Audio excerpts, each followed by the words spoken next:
Good morning, millennials. Welcome back to the Morning Toast. Happy Hump Day. Don't forget to hump someone you love, especially if that person that you love is wearing new pet merch collection from our summer 2021 drop. That's right. Today, we dropped some sickening merch on shopmorningtoast.com. Some of it is being featured here on me. Some of it is being featured here on you. And some of it is even being featured on Theo. That's right. We've got collars, harnesses, leashes, dog toys, dog bowls. We've got it all. Shopmorningtoast.com. It's very exciting. This is one of our most favorite drops ever, as we said yesterday. And as we said yesterday, that very soon you would be finding out what we were up to with our little secret project. So we did a little photo shoot. And we're just so excited about these new threads. Yeah, so this summer collection, we're doing shorts, I think, for the first time. Yeah. We obviously have our crew necks because we are just obsessed with crew necks, but we've also got t-shirts, we've got bucket hats, we've got dad hats, everything you need for a steamy-ass motherfucking summer. And I love this collection because it's two totally different vibes. Like, the same items, different vibes. Like, the nude to me is just like cool Kanye, but also like Kanye camper vibes. Cool camper Kanye. Yes. And then this one is just like fun, candy, pleeny. I'm wearing it today like I'm going to the country club for a round of links later. What size are you wearing? I'm wearing medium on both top and bottom. I'm wearing XL on both top and bottom. And I'm just feeling really great in my own skin. Yes. And I would say that they fit true to size. I would say that. Yes. The collars and harnesses also come in sizes depending on your dog. And the dog bowls are big. Like, they're really substantial. Theo's been loving it. We have one here. For your pajama or your pijow, make sure you hit up shopmorningtoast.com. Yeah, they're nice and big, so I'll be getting lots of water, lots of food, lots of breakfast. Happy Hump Day to you. It's so nice that it's Hump Day. I'm just so happy to be getting over the hump of this week. It wasn't hard to get over the hump because we slid into this Hump Day with the Real Housewives of New Jersey last night. I think we should talk about our night, how we did. We went to an event and like we definitely made the episode. We are definitely in the background because we were there for most of it. Like, we were standing in key places. So Margaret held a Pride event. Yes, Margaret held a Pride event in Inglewood, and I think we will be on the episode whenever it airs. Just like in the background, you know, a couple of extras. We were seriously extras. No, it was funny. Like, we were with Brian and we were literally like talking to ourselves about like how we were the least relevant people at that party. Like, we were full-blown extras. But the way we were talking and acting, like, we literally thought the cameras were on us the whole time. Like, we were the most interesting people in the room because we were. But it was cool to just like see how the sauce gets made. Yeah. And it was a really fun event. And Tina Burner performed. So for everyone who knows Drag Race, it was, Jackie, wasn't it pretty sickening? It was amazing. She did this, I don't want to ruin it, but she did an amazing medley. Monologue, yeah. And yeah, it was all the things that you talk about. It was comedy, it was a lip sync. She's like an for all your around, life. Yes, and it was glam. Yeah, and the house husbands were all loving it. Jackie was a little starstruck. Who were you most starstruck to see? The whole cast was there, except for one person, but that might be like part of the story, so I won't share. And I was most starstruck to see Frank Catania. And did you say one word to him? Nope. Because that's me. Yeah, that's literally, you were 4 feet from him. No, like, I'm just happy to be, like, in the presence of someone. It's like if I saw Kylie at an event, we're not going to become best friends or anything. Like, I would just want to observe, you know? You know, it's probably... And so, but it was really, like, shocking to see Frank Catania just, like, out and about. And it's probably, like, for the best that, like, you and I didn't speak to him because, you know, Ben's in Miami and I would have taken Frank home with me. Like... Yeah, but you were crushing on someone else. Who? Joe. Oh, Joe Benigno is like, has my heart, you know, the love of my life. But also, I did have some eyes for Evan Goldschneider. Like, he really is so handsome. He is. It's just really exactly what it seems like on TV. So it was really fun to be a part of it. Yeah, it was very cool to see, like, the cameras. And, like, I just kept thinking, like, it was about me, you know? And, like, it was hard for me to realize, like, it wasn't. I just didn't want a camera on me because I was trying to eat. The food was really good. The food was really, really good. It was great food. And, like, obviously, you know, me and Jackie walked, before the ladies got there, we thought it was, like, safe, like, a good time to eat because, like, they wouldn't be filming. So we walk over to the buffet and literally we see a cameraman, like, his one job was to film people going to the buffet and getting food. And Jackie and I literally did a pivot. Nope. That's not what we want to be known for. No, so we had to wait like another hour to eat, but it was worth it because the food was really good. Yes, it was. So it was a really fun night. It was just like, you know, a night out, so unexpected, middle of the week, but here we are. Now it's Wednesday. Now it's Wednesday. It was so nice to see, of course, the ladies, but also we saw Taylor Strecker and Ryan. It was just like a nice, you know, reunion of the crew. It was. It was nice to see some old friends make some new ones. And Ben is out of town this whole week. And like, you know, I'm deathly afraid of being alone in my apartment. So like, I have plans every night this week just because like, I can't be in my apartment alone. Like, I will, like, think there's a murderer and, like, lock myself in the bathroom. Yeah. So that was, you know, Tuesday night, check. Sorry if anyone just saw me like Pick your nose? touch my nose and then look at it. For a minute, it felt like I had a nosebleed.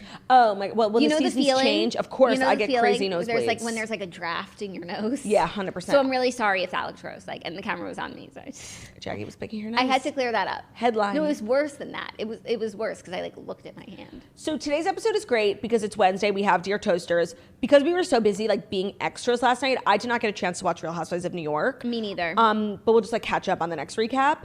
And Dear Toasters is still here because it's Wednesday, even though last week's Dear Toasters was like so chaotic in a good way, you know? But I'm glad to be back on our hump day schedule because it just didn't feel right. Yeah, and today we have a lot to talk about because it's all pretty much updates from stories from yesterday, and there's much to discuss. So I think we should jump right in sooner than later. But before we do, I just want to make sure that we've hit all of our talking points, which is one, merch is available now at shopmorningtoast.com. The summer collection, the pet merch, Thea worked really hard on designing for all the pups out there, and he wants to feel supported by you guys. And we worked really hard getting those photos in the park in the hottest like sun I've ever fucking felt in my life. When I got home, I thought I was gonna die. Like I've just never like been that physically laborious in the sun in the middle of the park, like with people staring at us.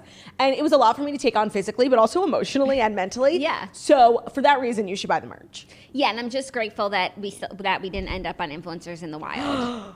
Oh my God, I didn't even, if you had said that to me, I would have said I wasn't participating. But like we were like, it wasn't we weren't being influencery. We were like working and selling We our were being merch. entrepreneurs, like with our clothing company. Like, Yeah. sorry, we have a successful brand. Maybe if you had a brand that you were passionate about, You would know what it's like to run a brand. but you don't. Okay, shopmorningtoast.com. Head over there, check it out. Quantities of things are limited. This is not Everything. This is not an unlimited drop. Come as you go. Like if you want something and you know that you want it, I would say get it ASAP. Because I do believe, like, it's early in the morning when we're recording this right now. I do believe that your shorts in the medium, the exact pair that you're wearing, are already sold out. Wow. But I would also say I could see myself wearing a size small in these shorts. It would just fit a little differently, but cutely. I could also see myself wearing a size large. By the way, I could also wear a size large. There's a really good drawstring. Like, it really expands and it really tightens. So, like, the sizes are very flexible. That's a good thing to note. Yeah, they are flexible. So that's point number one. And point number two, as always, the Patreon is here for you. Constantly. And if you're not a Patreon member yet, you are missing out. So head over to patreon.com/morningtoast to get premium content and to support your girls. And you know what's so interesting about the Patreon is that we live in an ever-changing world, you know? Things are constantly shifting, evolving. That's what makes us, you know, such a great country. But the Patreon's always there for you, like constantly in this tumultuous world. There is a constant, and that's the patreon.com/morningtoast. It's true. It's really, really true. So head over there and enjoy premium content, really. And enjoy the stability that comes along with it. Yeah, it could be a little chaotic sometimes. It wouldn't be chaotic if it wasn't us. But the chaos is what makes it stable. That's gorgeous, like absolutely The stunning. chaos is you can rely on. Chills. Okay, and now I think that's all for me. Always, you know, it's a good time to become a redhead. We have 2 weeks till the new episode drops, so if like you wanted to pick up the new book, it would be a good time. Yeah. And that's that on that Truly. for me. For me. I really don't have many life updates either. We were just so busy yesterday, like shooting our, you know, being entrepreneurs, shooting our merch collection, becoming, you know, Real Housewives of New Jersey, that like, I really don't have that much to update. The party was just like so fun. Yeah. And it was open bar, which is just like an interesting factoid.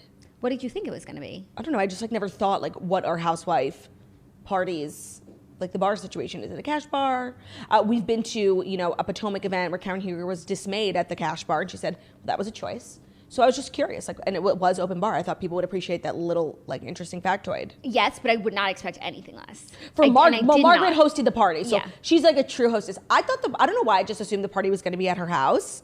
And when we were on the way, I was like, can't wait to see Margaret's house. And you were like, it's not at her house. I do really want to see it though. Yeah. Her Well, maybe you'll get reno. yourself invited. Maybe, hopefully I was a good guest last night. I'll get myself invited back. Maybe. Yeah. Okay, so I think without further ado, I read a comment that someone didn't like it, so I'm going to skip over that today.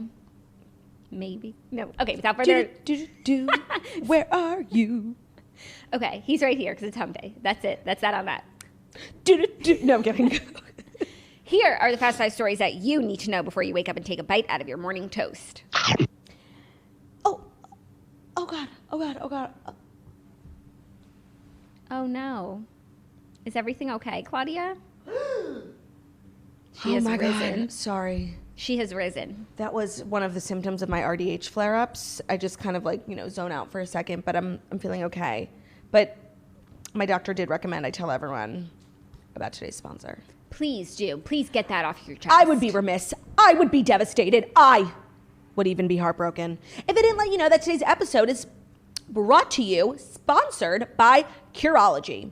We used to think our skin goals were unattainable. What are some of your skin goals? Like, I just want to have like dewy, well moisturized, no blackhead, like not skin. Is that so much to ask? No, and I think the kids are calling it glazed donuts. Yes. That's what I want. Whether you're trying to take control of acne or if acne is no longer your top concern, fine lines, dark spots, occasional breakouts, or clogged pores, Curology will customize a prescription formula with 3 active ingredients picked for you to tackle your skincare needs. To get your treatment plan, start by answering questions online about your skin and sending in a couple selfies to Curology. It is a very specific quiz, which makes me feel very seen because literally nothing is more different than everyone's type of skin. Like, we should not all be using the same formula. 100%. So the pictures, the questions about texture, bumps, it's actually really, really helpful. After the quiz, Curology matches you with a licensed dermatology provider who gets to know your skin, and if it's a good fit, you'll get a customized prescription cream to address your acne, fine lines, dark spots, and more. Curology sets you up with a personalized treatment plan and ships the custom formula right to your door. Honestly, you do the whole process from your couch. It truly couldn't be easier. And if there's things that have been bothering you about your skin and just drugstore products aren't working for you, it's probably time to take it to the next level because Curology is custom formulated for you. Nobody has skin just like you, therefore nobody should have the same formula as you, and that's what Curology is here to do. Help with texture, complexion, clarity, pore size, anything. Take control of acne, dark spots, breakouts, or whatever your unique concerns may be with a powerful skincare treatment made just for you today. Go to Curology.com/TMT for a free 30-day trial. Just pay for shipping and handling. That's CUROLOGY.com/TMT to unlock your free 30-day trial. See Curology.com for all the details. Thank you for that, Claudia. I'm glad to see you're feeling better. It was a pleasure. Yeah, I mean, whew, it was touch and go there for a minute. Okay, first story update from yesterday. Erika Jayne's lawyers drop her after the Hulu documentary, The Housewife and the Hustler, not to be confused with The Baker. Well, I don't know if that's the reason. No, but it did come after. I don't know. And by the way, they did drop her after that's just chronological. That's just facts. So they actually released a statement that was vague, but also like somewhat specific about why they decided to part ways. And I've been watching like lawyers on TikTok kind of break it down. Yeah, so this is what happened. Dinsmore and Soul LLP filed paperwork to withdraw as Erika Jayne's counsel in her estranged husband Tom Girardi's Chapter 7 bankruptcy case. The law firm claimed it notified Jayne of its decision no later than Monday, coincidentally the same day the alarming documentary dropped. While it is unclear what exactly went wrong, the lawyers said in their court documents that, quote, the relationship of trust and confidence that is essential to a properly functioning attorney-client relationship has broken down, and in the good faith assessment of counsel, the relationship is irreparable. So, yes, what I learned on TikTok is that, like, when this happens, like, the lawyer has to provide some sort of reason for why they decided to drop. But I guess whatever the reason was, whatever the breach of trust is, telling the court would like breach their attorney-client privilege. So it's like very complicated, but basically like I guess Erika did something behind their backs is what they're saying, correct? I don't know. Or sometimes it might just be as simple as the obvious, which is that they watched this documentary and realized what was ahead of them. Like I know that maybe it's not like that. I don't think lawyers are watching documentaries on ABC News and like making like great decisions from it. Like I think with Dana and Danielle Staub. Like, no, but real. Like I think this documentary has really changed the tone of this case. But see, the thing with lawyers is like, you know, everyone gets a lawyer. Like O.J. Simpson had a lawyer and he had a really good one. Like everyone, even the worst people in the world are entitled to a lawyer, like murderers. So whether or not a lawyer thinks that they're going to win, they still take on the case. They got to get paid, you know? Yeah. So unless Erika can't pay them anymore. Yeah. But see, no matter what, like a lawyer obviously is going to do the best job to get you to win. But like low key, they don't really care. Like they get paid no matter what. They're going to try and do their best job. But they're not. I feel like they're not going to not take on a case if they can't win. Unless you're like Tom Girardi, where like, you know, you have a record and you don't want to like lose. Yeah, but they don't just take on any case. I do think that lawyers are discerning, but clearly they decided already to take on her case. So maybe something like personal happened. That's what it sounds like. Or she was dishonest with them and now they found out new information and I don't know.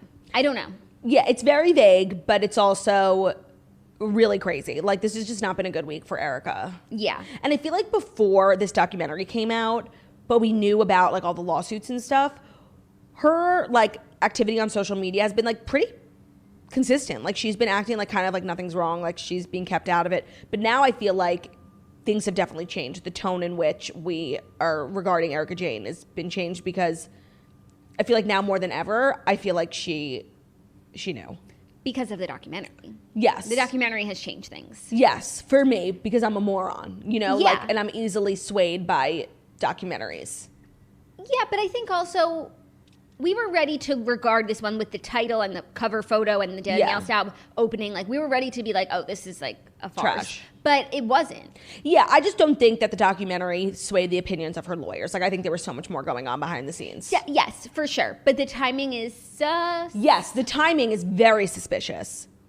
And now we also have this episode coming out tonight, which we will definitely be recapping tomorrow. Also, if you're looking for the Housewife and the Hustler recap, we did a huge one yesterday. So if you didn't watch yesterday's episode, that's where it is. huge. Like, you don't think they could have watched the documentary and found out that Jardie Keese gave her $20 million? That's in court records. If her lawyers didn't know that, they're not very good lawyers. Okay. I'm just trying to think what they might have found out that they didn't know. Everything ABC News pulled, they pulled from public paperwork. Like, the lawyers had that information months ago. That's true. I'm going to think on it. If they didn't think she could win and they didn't want to take it on for that reason, they never would have taken her on. Like, Yeah, no, I don't think it was because they didn't think she should win. I think they found something out that totally changes her case, that she was dishonest that with them we don't about. know yet. Maybe. Yes, that's what I think too. Yeah, but It's that's just just very conjecture, suspicious. and I think we've made it extremely clear that like we don't really understand lawyer. No, I'm an expert now. Like, I watched Lawyer a documentary. I know everything. But you watched what? The documentary. I'm basically a lawyer. Right, but the documentary only tells us so much. Like, we don't know what we don't know, and that's what we're trying to figure out. Yeah, but it all comes out in the wash. Like, once the trials start, everything's delayed because of COVID, and also because Tom is claiming he has Alzheimer's now and is not fit to stand trial.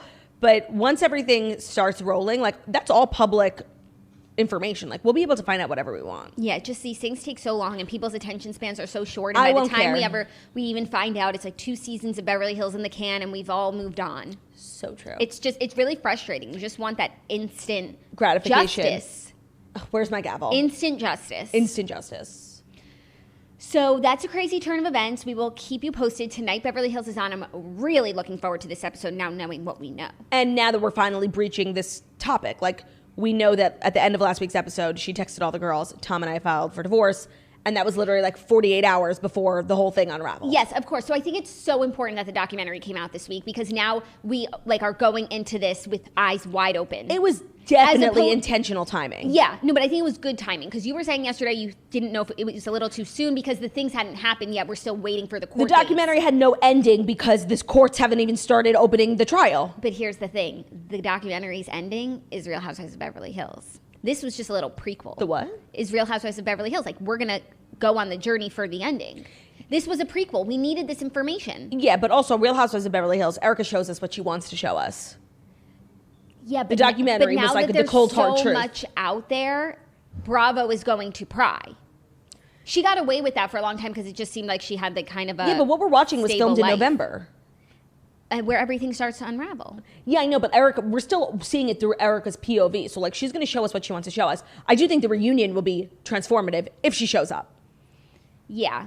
You think she could go to jail? I Like- think she'll show up and be like, it's an ongoing court case. I can't talk about it. That's not enough. That is not enough. No, but like that's what everyone does, and everyone gets away with it. No, but that's what everyone does when it's like their husbands, like fake, you know, like Beverly Beach. Like, this is the feds, you know, this is the U.S. attorney. Like, we need information, Erika. We It's do. not going to work for me. I'm excited to watch tonight. Me too. Okay, next story, another update from yesterday. We shared how Michael Costello shared a story about Chrissy Teigen bullying him, and now Leona Lewis says she was deeply hurt by Michael Costello. What? After he accused Chrissy Teigen of bullying. Leona Lewis you didn't see her Instagram stories? I'll share. I was so busy yesterday. Like, I know. Never happens. Leona Lewis is calling out Michael Costello one day after the fashion designer accused Chrissy Teigen of bullying him. Oh my God, this is so messy. In a Like- lengthy Instagram story post, the Bleeding Love singer claimed that he made her feel, quote, very awkward and uncomfortable at a 2014 fitting for a charity fashion show that she claimed she ended up not being able to participate in. She explained that she was speaking out about Costello, who claimed on Monday that he has unhealed trauma due to his alleged experiences with Teigen because, quote, the pot calling the kettle black in this situation doesn't sit right with her. She said, I usually don't speak on subjects like this, but honestly, I feel that I have to say something as I've dealt with years of insecurity from it. I was asked to take part in a fashion show to raise money for charity. Michael Costello was assigned as my designer, and as an excited young woman, I flew all the way to New York and was so honored to work with him because I adored his dresses. Mm-hmm. She said that she was made to feel very awkward and uncomfortable at her fitting because the dress was a sample size, and she alleged that Costello and his team clearly did not want to alter it to fit me. This came as a total surprise because weeks prior, I was told that they would make the dress work for me. At the next fitting the night before the show, with no explanation at all, Michael refused to turn up. He no longer wanted to dress me, and he abandoned his commitments to me and the show, which made me well aware that I wasn't the body type required. That's sad.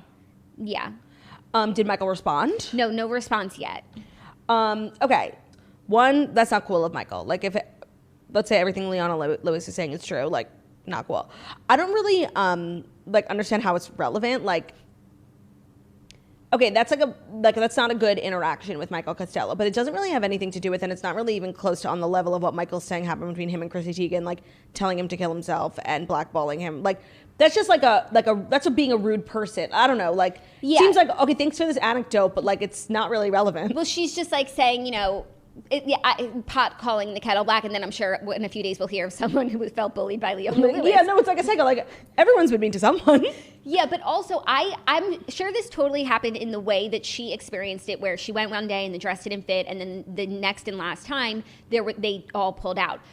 But I could imagine a scenario in which, from Michael Costello's perspective, like, that is just 1% of what happened in his life. Yeah. And maybe it had nothing to do with any of that. I really hope he responds to this. Me too. Because it feels like a story where there could be more to this story from his perspective, just because, like, you never know what's actually going on with someone else. So maybe, like... On these past 9 weeks, from your team and stylist still requesting looks, the last email was May 17th, 2021.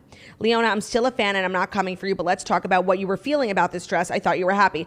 Oh, and I guess this picture he's showing is on her Instagram in 2015. She's wearing the red dress, and she captioned it, I look so sassy in my Aunt Michael Costello dress. Oh, and then he posted another picture of the two of them from his Instagram in 2014. I still love Leona Lewis. I'm not sure what happened between the middlemen or what happened in translation. I love you, Leona. Then a screenshot of an email, a request, Leona Lewis. Somebody emailed him, hi, Michael. I hope you've been well. I'm a styling assistant who'll be dressing Leona Lewis for a special performance of the American Idol finale. She'll be performing a duet, blah, blah, blah. Here's the details. They basically wanted her in a Michael Costello dress. And he captioned that screenshot. If I made you feel bad in 2014, but you still wore my dresses and request them, can we try and figure out what got lost in translation with the dress you wore? You looked beautiful in it. Another one. I thought she looked beautiful. Sorry, I'm not doing interviews about this. He's talking about the original red dress in 2014 that there's a picture of on her Instagram. Okay, so that was the dress she was supposed to wear that apparently wasn't made to fit her. And then they all pulled out of the show and she didn't walk in the fashion show at all. So when is she wearing the dress? I don't know. She's wearing it she's fully glammed up. He said, I thought she looked beautiful. Sorry, I'm not doing interviews about this, but I will talk about it here. If you think Leona looked beautiful, let me know. Negative and positive comments. Trust me, I see them all, even the ones where people are now telling me to kill myself. Oh, God. Oh, and he shared the post. This is Leona Lewis. She turned off the comments from 2015. So sassy in my Aunt Michael Costello dress. So she said and he wrote, here's one more statement he wrote. No, this is so interesting. I like how he's just like tackling everything straight from his Instagram. Dear Leona. Leona. Yeah. Hello, it's Michael. I reached out to you directly in an Instagram DM after seeing your Instagram stories, but I have yet to hear from you. Given that you have publicly shared your experience with me on Instagram about coming to me privately first, I have no choice but to respond to you here, as I tried reaching out to you privately without much luck. I was really surprised to hear about your traumatic experience with me from the Go Red women's charity event in 2014. I flew to New York just to fit you, and we had a wonderful time at the fitting. I fangirled over you, told you how much I loved your songs. You are one of the most talented and beautiful women I know. We took photos, and I left options of dresses for you with the charity. You told me you absolutely love the dresses, so much so that even after the event in 2014, you continue to wear and post me on your own Instagram in 2015. Your team has continuously reached out to me to pull custom looks for you, which I was happy to create. The most recent request I received from you was May 2021. Afterwards, you even invited me personally to fit you in Los Angeles. I remember having a brief conversation, complimenting you on your dresses and your beautiful home. I don't take accusations of body shaming lightly, as I've built a career celebrating diverse women of all shapes and sizes. But if I did unintentionally hurt you and you continued to support me, I want to apologize to you directly. This caught me by surprise. I'm completely blindsided, as you have always looked fabulous in my gowns, and I thought you truly loved them. Please forgive me if your Instagram stories caught me by surprise. You have never indicated to me how you felt, and you've continuously warned me, tagged me, and had your team reach out to request more dresses, as recent as last month.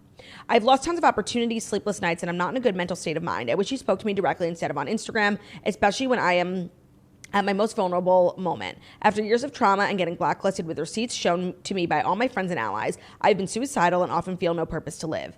I pray your intentions are pure and that you're not acting recklessly in an attempt to smear me and all the dresses I created for you to save a friend. Is Monica Rose her stylist? Like, I wonder what friend he's talking about. It's almost done. Or Chrissy.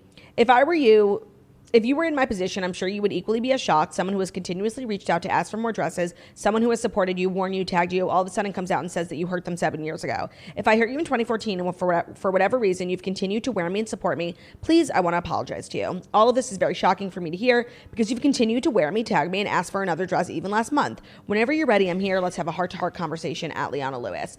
Oh, okay. Homeboy showed up with the receipts, so I truly don't know what's going on here. That's shocking. May 2021, but if she had like such a negative experience that she's been hanging on to for so many years, you would think like her stylist and her team know not to reach out to Michael Costello and she would never wear him again and tag him on her Instagram. And he was in her home. Yeah, literally last year for a fitting. What the fuck? Are Leona Lewis and Chrissy Teigen friends? I just Googled them to see if they had, like, and then went to images, but now it's all like these articles. Oh yeah, you're not gonna find anything. And I don't think Monica is Leona's stylist because then she would have never worn Michael Costello. Right. No, this is like a really interesting. I think the key to this is why didn't she wind up walking in the show? Yes. I just would like to know that. I would like Michael to share because she thinks that Michael pulled them both out. Right. Whereas Because Michael the said he dress went for didn't. the fitting, left multiple dresses with the charity, and then went home. Yeah. So who's telling the truth? You know, it could be like these are everyone's versions of the truth. And I think that that's true, but then there is the truth, and so let's get to it. Right. So like, what caused her not to walk in the fashion show? Yeah. Especially if the dress looked What great. if it was like the fashion show coordinator was like, the show's running long, Leona, you're out. Yeah, right. Like, who do we blame for the cutting of Leona Lewis? We need to find out. Did she say she just didn't walk in it because she didn't have a dress? No, she said she didn't walk in it because the night before Michael pulled out. Like, he was her designated designer, and then he wasn't going to do the show anymore. But we have a picture of her in the dress. And she felt as though it was because of her size. Of her size. Well, like, honestly.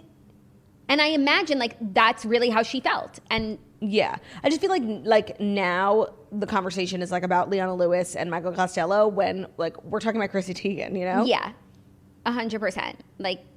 No, and, like, I'm saying, even if, let's say Leona's version is the version of the truth and Michael's just, like, lying. Let's just say hypothetically. Like, that doesn't change, like, what we're all talking about initially, like Chrissy Teigen. Yeah. You know? Yeah. And they're two totally different things. Yeah, now it's just getting so messy to the point where, like, I'm about to stop caring. And everyone, that's what happens. Everybody stops caring. Yeah, like, I feel like people don't even care about Michael Costello's response. Yeah. I think that they will because it's, like, so different from what she shared. So bizarre. Speaking of bizarre, the Real Housewives of Orange County casting shakeup. Brought to you by Stamps.com. Are you still going to the post office? Still paying full price for postage? Silly girl. Well, thanks to Stamps.com, you don't have to go anymore. Mail and ship anytime, anywhere, right from your computer. You can send letters, ship packages, and pay less, a lot less, with discounted rates from USPS, UPS, and more. Stamps.com has saved businesses thousands of hours and tons of money every year because they bring the services of the U.S. Postal Service and UPS right to your computer. It's a must-have for any business. Simply use your computer to print official U.S. postage 24/7 for any letter, any package, any class of mail. With Stamps.com, you get discounts up to 40% off post office rates and up to 66% off UPS shipping rates. Not to mention, Stamps.com is a fraction of the cost of those expensive postage meters. They save you time and money. It is an absolute no-brainer. Stop wasting time going to the post office and go to Stamps.com instead. There is no risk. And with our promo code TOAST, you get a special offer that includes a 4-week trial, plus free postage and a digital scale. No long-term commitments or contracts are required. Just go to Stamps.com, click on the microphone at the top of the homepage, and type in TOAST. That's Stamps.com, promo code TOAST. Stamps.com. Never go to the post office again. Words to live by. Okay, OC, Real Housewives, casting news. Kelly Dodd, Braunwyn, Windham-Burke, and Elizabeth Lynn Vargas are out at Real Housewives of Orange County, and Heather Dubrow is in. In addition to 3 brand new women who we've never met. Returning to the franchise for the upcoming season is former housewife Heather Dubrow, who exited in 2017 after 5 seasons. She will join current housewives Shannon Bedore, Gina Kirschenheiter, and Emily Simpson. and apparently 3 new housewives. Here's the thing. Yeah, I have a lot of thoughts. Here's my thing. 3 new housewives does not guarantee anything. Braunwyn was a new housewife. Elizabeth Vargas was a new housewife. Their casting needs a whole new methodology because these women that they're bringing in are just not cutting it, like, for a million reasons. Yeah, so it's like, we're not even saying we need new. I like the idea that they're bringing Heather back because I think that they can go and find people who have been on in the past, but I do think, like, when they do that, Lydia, like, it's a horrible... Yeah, no, Heather is the exception, though. Heather is the Bethany of the OC. Like, I think that she will really elevate the show no matter what. But I just don't really see, like, Heather being on the same show as Gina Kirschenheiter. Like, I'm sorry, like, they're just of 2 different worlds. Like, Casita versus $27 million, like, house, we are not on the same page. Like, I just think, like, they either needed to wipe clean completely and, like, give me Heather and her friends. Like, that's what I would like. Who lives in Heather's gated community? Like, give me that. I just think, like, trying to mix old, new. I think the production for OC has been so bad for so long and the casting has made literally no sense. And even though I think the shakeup is necessary, I don't know if this is necessarily it because you're right. Like, 3 new housewives, so they're just going to be, you know, Braunwyn, Windham-Burke, and Elizabeth Vargas. And honestly, I don't feel like Elizabeth Vargas got a fair enough shot. I don't think so either. She got a COVID season, and she has a lot of money, and she's nuts. I think she was good. And she gave us, like, a lot. She has such a crazy backstory. She was trying to be open. Like, I think she deserved more of a chance. I am glad to see Braunwyn go. I just think that she crossed the line. Like, there's just no coming back for her. From the thirstness, like... I will miss Kelly Dodd. I will, too, actually. I know she was, like, so toxic, but... I don't know, I think she was such a good housewife. She always kept it interesting, even when she wasn't actively a part of the drama, which she always was. But even when she was just, you know, laying low for a season, like, she's just, like, funny and interesting and her own woman. She also provides, like, a very good, like, narration / comedy through her interviews that I think is, like, necessary. It's like a Bethany type, like, just being funny in your interviews and, like, giving a realistic kind of perspective on what's going on, but a lot of the audience just did not like her. Well, her lifestyle has changed so much. Like, the apartment, like, you know, like, she's not in the apartment. She was in the apartment. But now she's married to Rick. No, I know, and she's, like, in this little house. Like, she's in a nice house. She's in a small house. Like, she's living on the same street as Shannon. Shannon's house is little too, and I was just about to get to Shannon too. Like, this is an aspirational show, and OC is falling into the Real Housewives of New York category, like, where everyone is living in tiny houses. It's a show about women who used to be rich, and now they're not, and they rely on the show for, like, all of their lifestyle groceries. Like, but if you're cutting people out based on the size of their homes, Kelly wouldn't be on that list. Like, she would. No, but it would be Gina. Yeah, Shannon and Kelly. It would literally be all of them except for Emily. No, but Emily lives in a nice house. But they live in Newport Beach, so it's like and the show is about Orange County. Newport Beach and Orange County are not the same. They are apparently. No, but like now, what? They're the same. But now they all live in Newport. Yeah, most of them, and I think Heather Dubrow lives in Newport too. Okay, I'm just saying, like, none of these houses are cutting it. This is a show about rich women. Like, literally, even they've all elevated, like, from the apartment, from Shannon's rental, but they live in small beach houses, like, all next to each other. Like, this is an aspirational show. Like, $27 million home. Heather Dubrow, thank you so much. Emily's is not my favorite, but it's a nice big house, and that's what I'm looking for. Like, I need that. Braunwyn's, like, fake mansion that was literally, like, it was like a mansion built on a regular street with 2 homes so close to each other you could see into the neighbor's bathroom. But like, that's what beach houses, like, it's in not a good. beach community. It's not good enough for me. Okay, but Elizabeth had a big house. Not good enough for me either. That wasn't big enough for you. No, it wasn't. And she also was, like, weird about her money, like her Porsche, you know? So it should just be Heather on the show because no one else has Yes, I think they should build a show around Heather. Like, Heather actually runs in a fabulous circle of people, and these women are just not fabulous anymore. And sometimes they make good TV, like even Gina, who I don't really like. She made good TV sometimes. But, like, again, the Casita, it's just not going to work. Yeah. Well, she'll still be around. I think that Heather Dubrow's stipulation was always that she would never come back to the show while Kelly Dodd was on. Interesting. So I think that they might have had to get rid of Kelly to make room for Heather. That actually makes a lot of sense. Yeah.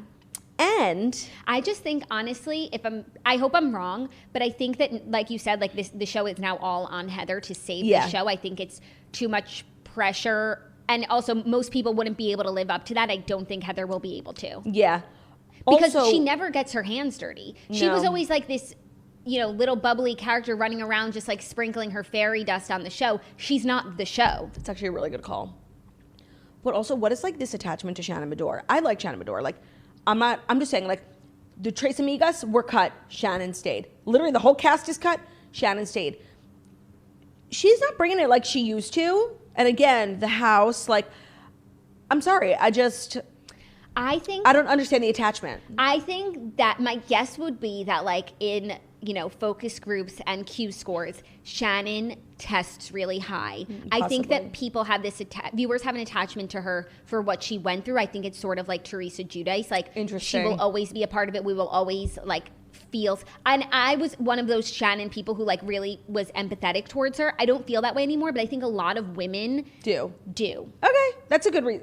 That would be my hypothesis. But it's just like she was a part of the Tres Amigas, and she was the only one who didn't get cut. And then when she didn't get cut, she became part of, like, this new group of women. Everyone gets cut. Shannon stays. She is this, like, sort of anchor in the show. And for a while, I was, like, here for it, but now I just don't really understand it anymore. It's, like, just kind of dead weight. Yeah. I think that OC should pivot towards really being, like, more of, like, those influencer mommies type of show. Like, and Amanda Stanton has a nice house. Tarek and Heather Ray Young. Yeah. She's on another show. I feel like there are a more so many. successful And you know one. who's actually in that community a little bit too? I feel like Gretchen.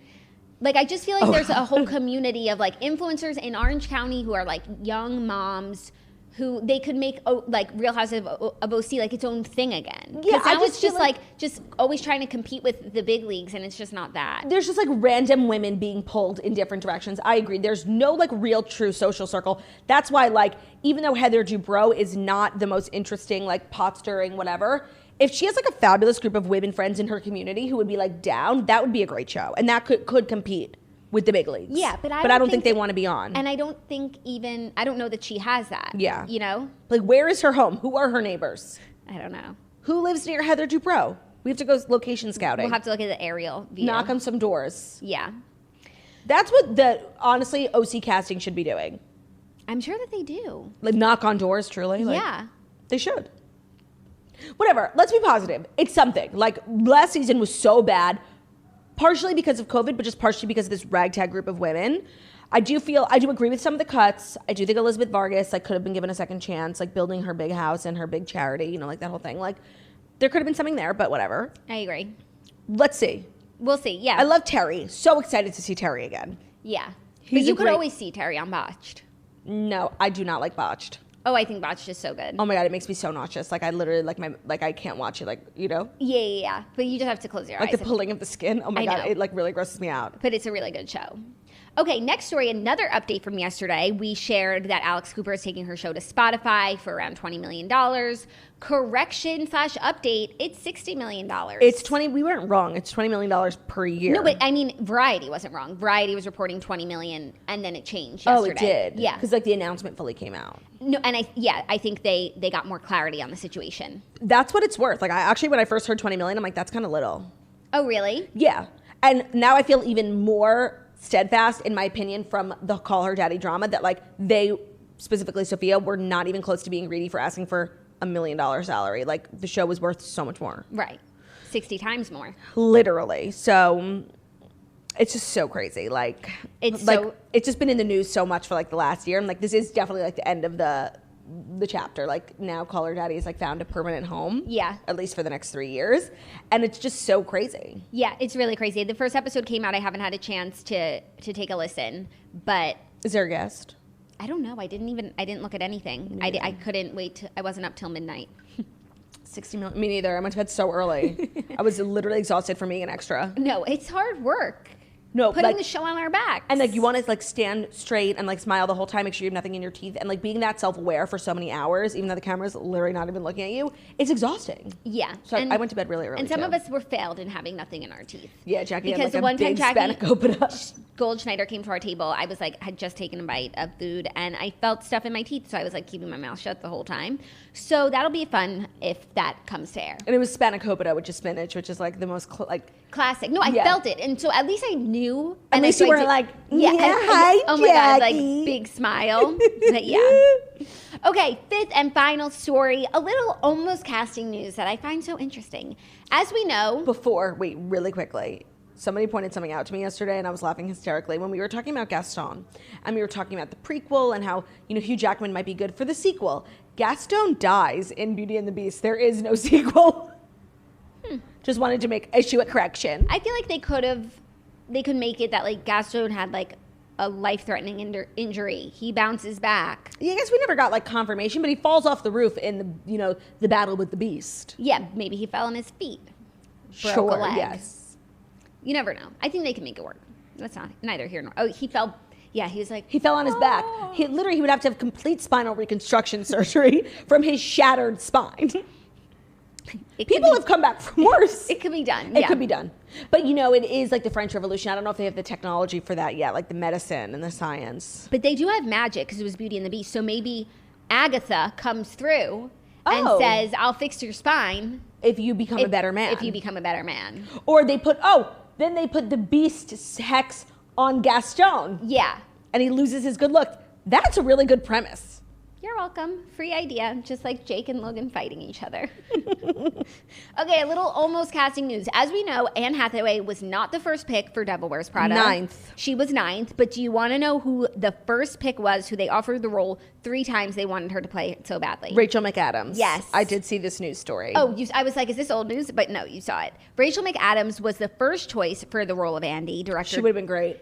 She would have been amazing. That chaotic and Morning Glory energy. Oh my God, yeah, no, she would have been great. Yeah. Do you think she wanted to honestly. die like when she didn't take it? I don't know. Director David Frankel said that prior to casting Hathaway, the studio initially wanted to cast a well-known actress to play the part. She turned it down 3 times. The studio was very determined to have Rachel star in that movie, and she was very determined not to do it. That's so interesting. I wonder why. I mean, I can't imagine. I'm sure now she's like, everything happens for a reason, but She's fine. and the success of the movie was so big, but I'm sure she knew it would be a successful movie. Like Meryl Streep was in it. Yeah, that's true. It's fashion, it's Vogue. Like, So why didn't she want that role? why didn't she want to be that girl? Maybe she had another project that she was like passionate about. Maybe if you had a business that you were passionate about, you would know what it's like to turn down a movie. But you don't. I could definitely see Rachel McAdams like being Andy Anderson or whatever her name was. No, Yeah. Andy Anderson is How to Lose a Guy in 10 Days. No, and also some of the other actresses that they wanted before Anne, Kirsten Dunst, No, I couldn't see it. Scarlett Johansson. Couldn't no. see it. Natalie, No, she's too like conventionally beautiful. Whereas like Andy in the beginning has to like have frizzy hair and like try It's literally and look ugly. Princess Diaries. Yeah. Oh my God. Literally. Natalie Portman. No. Kate Hudson would have been really good, I think. No. Andy Anderson. But she's just like a little too Cliche. commercial. Yes. Well, they literally said more commercial actresses. Oh. Yeah. So, I mean, obviously, everything happens for a reason. But that Anne would have been Hathaway- crazy if she did take it, because that would mean that she's in Mean Girls, The Notebook, and The Devil Wears Prada. Literally like 3 movies that are so ingrained in our culture and like in the zeitgeist of like our generation. That would just be crazy. She would be like the biggest actress of all time. Yeah, and plus Morning Glory, like I know it we regard it as an important No. movie, but others don't. No, I know unfortunately. everybody does. But you know what I like on Watch What Happens Live when they And always, Wedding Crashers. Yes. On Watch What Happens Live, Andy always does like, ask questions about things famous actresses like went out for, didn't get, turned down, do they regret it? And really even like huge like things people like someone turned down the Titanic or whatever. People like successful actors, they really don't regret most of those decisions. Like they just like it's just like a choice that you make in life. Like you don't think about little things like I wish I took that job, Yeah. So and if you're on Watch What Happens Live as a guest, like things You're worked successful. out. Things worked out for you. So I guess you wouldn't lament what you didn't do. Even But though, maybe like, they just say that publicly. Rachel McAdams like was too good for The Devil Wears Prada, but she wasn't too good for Eurovision, the movie. I just don't see how that kind of parallel, like how that makes Maybe sense. it came down to the paycheck. For sure. But like Rachel McAdams is like really did a good job of being like a teen star to like a full like Spotlight. She went from Mean Girls to Spotlight. Get you a girl who could do both. But yes, she was a star for the teens, but she wasn't 18. No, It's she not was like 27 when it's she not like was- she was a child star who transitioned. No, but like she was going to the Teen Choice Awards, like for Mean Yeah. Girls with Gretchen Wieners. Yeah. Same with Amanda Seyfried. A lot of those girls transitioned well from Mean Girls. Some of them not so Some much. of them didn't, but Some I of them think, went to Hallmark. and what better place to be? Let's dive into Dear Toasters because we have no TV recap segment today. And the Dear Toasters is brought to you by BetterHelp. Is there something interfering with your happiness or preventing you from achieving your goals? BetterHelp will assess your needs and match you with your own licensed professional therapist where you can start communicating in under 48 hours.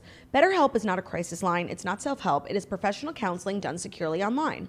There's a broad range of expertise available which may not be locally available to you in many areas. The service is available for clients worldwide worldwide where you can log into your account anytime and send a message to your counselor.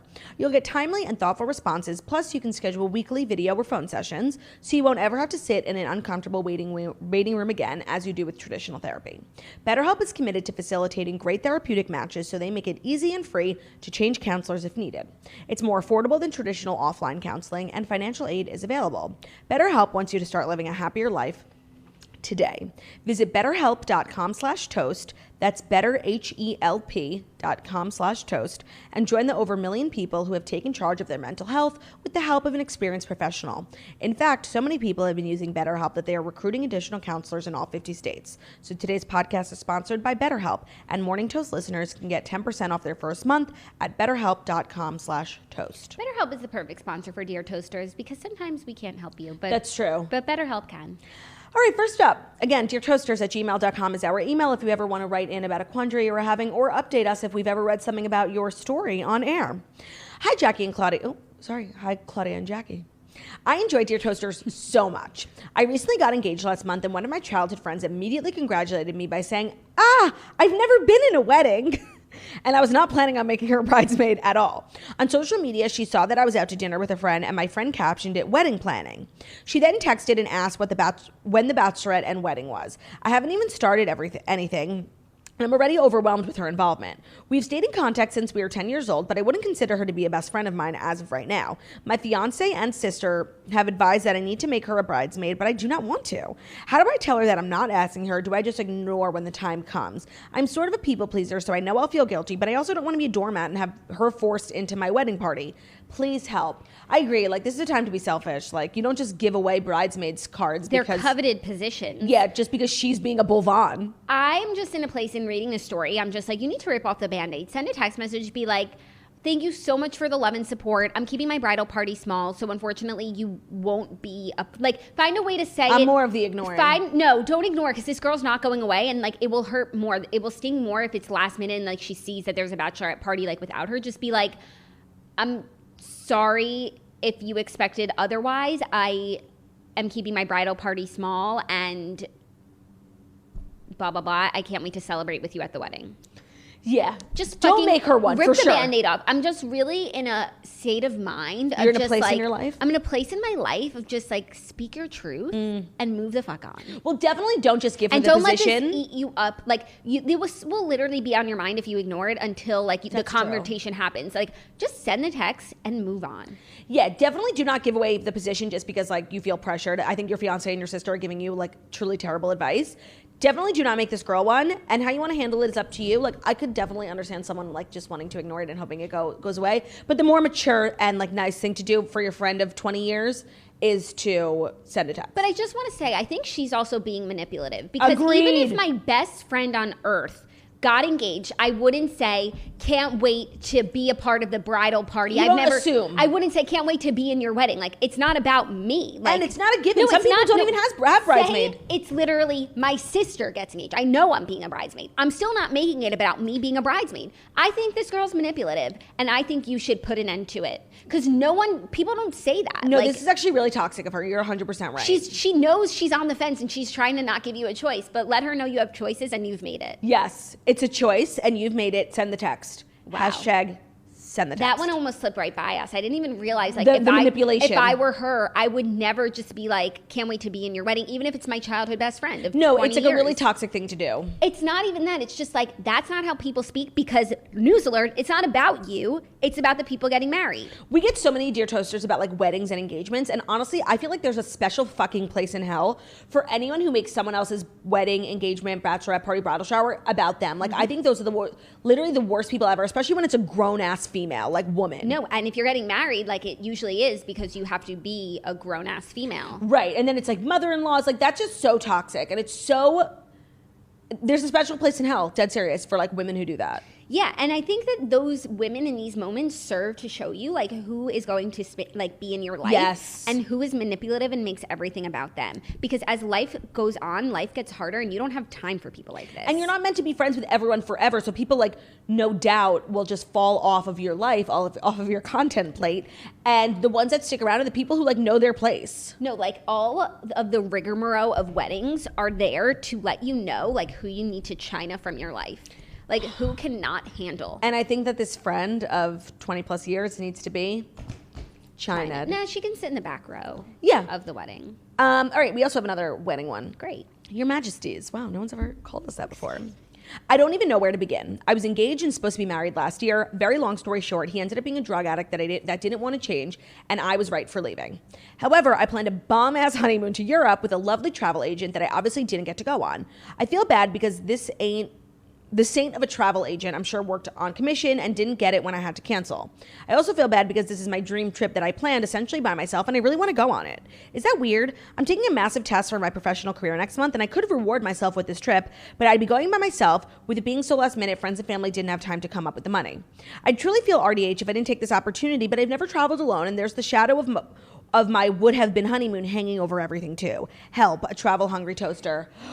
Go! Literally go. Like, go, go, go. If you are someone who's even considering traveling by yourself, I think you are able to travel by yourself. I think that you'll be able to handle the solitude of it. Also, there's so much to see. There's so many new people to meet. So I think that you should definitely go. I think this could be so therapeutic. I recently traveled by myself to a wellness fitness retreat.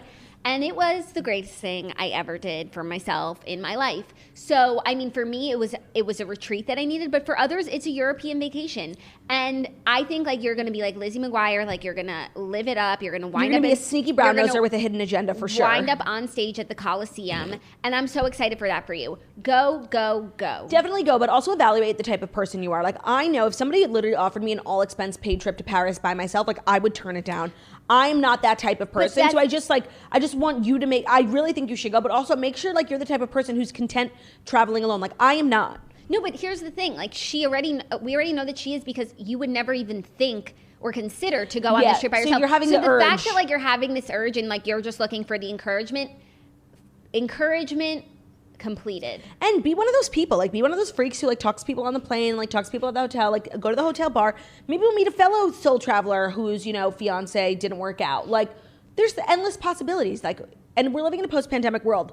Norma Kamali would say, go. And not only go, take a Jeep to the edge of a cliff in Italy or whatever it is that you're going and just go, jump. No, totally. And, it could be Eat, Pray, Love. I've never seen the movie or read the book, but it seems like it's something about that. It's something about that. Or also a movie about a solo traveler, Holiday in the Wild, starring Kirsten Dunst.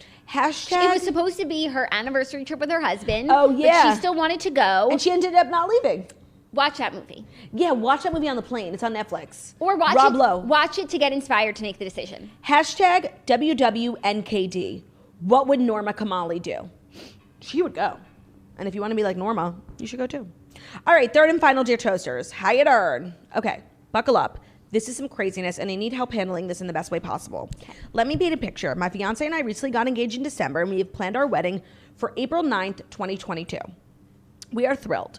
My brother, who is the sweetest, will be a groomsman in the wedding. He just started dating a girl, first big-time girlfriend back in August. She is awful, but he's in love. I come to recently find out her birthday falls on our wedding day. My first instinct is, whatever, no big deal. She gets to party for free on her birthday. Lucky her. Well, I'm wrong. She just sent me a Facebook message, also who uses Facebook Messenger anymore, at 1 a.m, say, how much is it to switch your wedding day from my birthday? I'm willing to pay.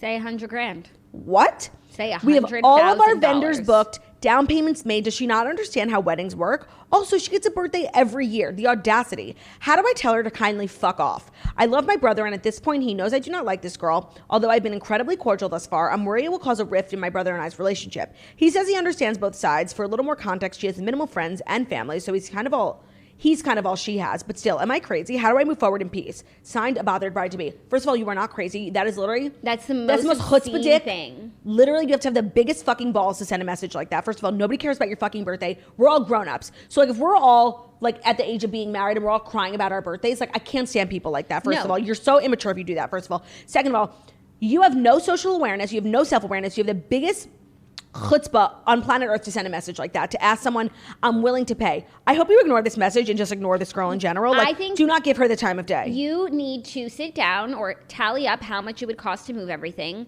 triple it for, the time that you would have to spend on working on this, and give her a number. I don't even think this message is so ludicrous. It doesn't even deserve a response. Whatever the cost of the wedding is, triple it. and say, that's how much. You want to pay me that much? I'll fucking move my wedding, make a couple G's off of it. No, I think it's such like a rude message to even send it. Like to respond to it would be, she needs to be put in her place. Like, this is a question that's not even worth answering. How much would it cost? I'll pay. Like, are you kidding me? But like, she's really gonna put her in her place. It's her brother's girlfriend. Like, and also it sounds like as of right now, she's just gonna like ignore the situation. I think you should give her a number, see if she'll pay. This is exactly what we were talking about 2 Dear Toasters ago. People who make their weddings about you. And you might have been nice if she hadn't been such a little bitch. Like, you might have been nice and like gotten a cupcake and like had people at the wedding like saying happy birthday. Like, that would have been cute and nice. A little something for the girl. But no, now, China.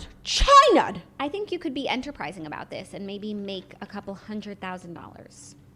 Oh, yeah, like, who is she, a Rockefeller? Like, she's paying for people's weddings? I'm seeing a business opportunity. Yeah, like make an Excel spreadsheet with the cost of everything. And then also triple it because, you know, the time, stress that it will cost you to move everything. Also, like, you are a business person and investor, so you want to make a little money.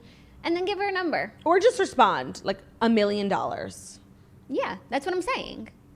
No, I still think it's rude. It shouldn't be responded to. Say someone's, like, how much would someone have to pay you to move your wedding? Think about it.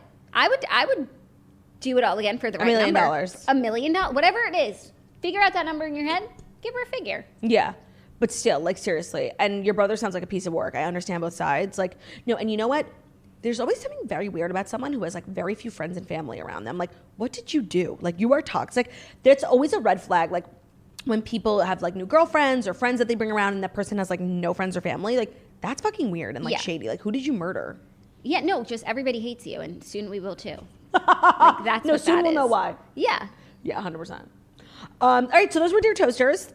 Very wedding themed. Dear Toasters at gmail.com. You guys are stressing us out, man. No, I know. That last one, like, kind of got to me. Like, really made me angry. I hope you make some good money off of this. Yeah. That's my hope for you.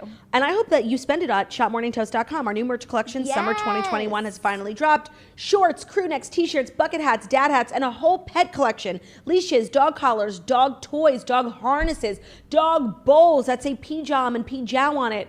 Head over to shopmorningtoast.com. Check it out. I'm wearing XL, Jackie's wearing mediums, Theo's wearing, you know, cuteness. I think he's actually wearing small. He's so small. He's so small. But they're also adjustable, so don't worry about that. And that's our show. Correct? That's our show. And we shall see you tomorrow. Thank you so much for listening to The Morning Toast, the Millennial Morning Show, where we deliver the fast 5 stories that you need to know every Monday through Friday on YouTube. So if you're watching this on YouTube, please feel free to subscribe and give this video a thumbs up. We're also available as a podcast anywhere podcasts can be found. So that's Spotify, iTunes, Stitcher, Public Radio, iHeartRadio, CastBox, all the places. So wherever you listen to podcasts, find us, The Morning Toast, and leave a 5-star review about how beautiful, stunning, and smart we are. We hope you guys have an amazing hump day. Do not forget to hump someone you love. Have a great day, you guys. We'll see you tomorrow. Goodbye. Goodbye. Goodbye. Bye.